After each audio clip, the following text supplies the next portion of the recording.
Hi, welcome to this short how-to video. In this video I'm going to show you how to check your exchange parts account.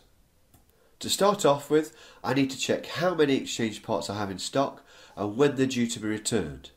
I'll do this by clicking on the exchange parts account. Okay, starting with the first column. The top number is the part number ending in U that you must use when returning the part in the claim.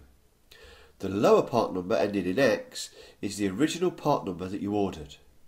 You cannot claim the part number ending in X as it will not go through. So whenever processing a claim, always copy the upper part number ending in U from this list. Over to the second column. The top number is the order number of when you originally ordered the part. The lower number is the period or amount of days that you have to get the part returned back to Dordon. Best practice is that you always consign or process this part return with at least 15 to 20 days left on this counter. The third column displays the created on date in the top line, which is the date when you originally ordered the part. The lower line is the due date of when the part is due back at Dordon, and will typically be displayed 60 days from the created on date. And the fourth column tells you the amount of parts that you ordered on that particular order. So in this example we ordered one part on order 7168.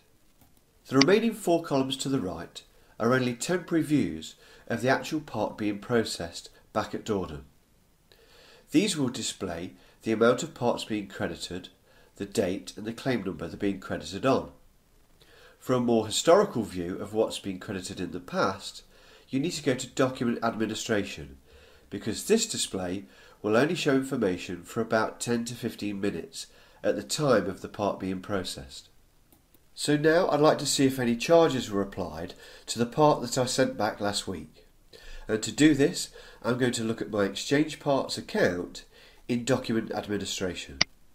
Scroll down the list until you see the most recent exchange parts account document entitled ATKKT. Double click on the most recent document, ignore the pop-up box and click Open. The first few pages will always display the same information you've just seen in eparts-dfs.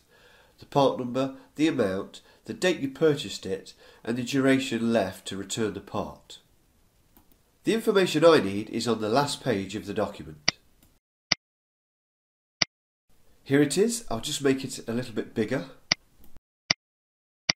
With the introduction of eparts-dfs, a surcharge is no longer applied when you purchase the part. You simply purchase the part at the lower X price, and if the part is not returned within the correct criteria, you will be credited the lower X price and debited the higher V price. Consequently, if all my exchange parts have been returned correctly, I should have 0 debits for the higher price, which can be checked just here. If there are any, this could be confirmed by opening the invoice list and filtering it to only display debit memos. So the benefit of checking this PDF in Document Admin is that you get a more historical view of what's been happening with all your returns. I'll now finish by closing down the document and close this box. And that's it. For more information, check out the other videos.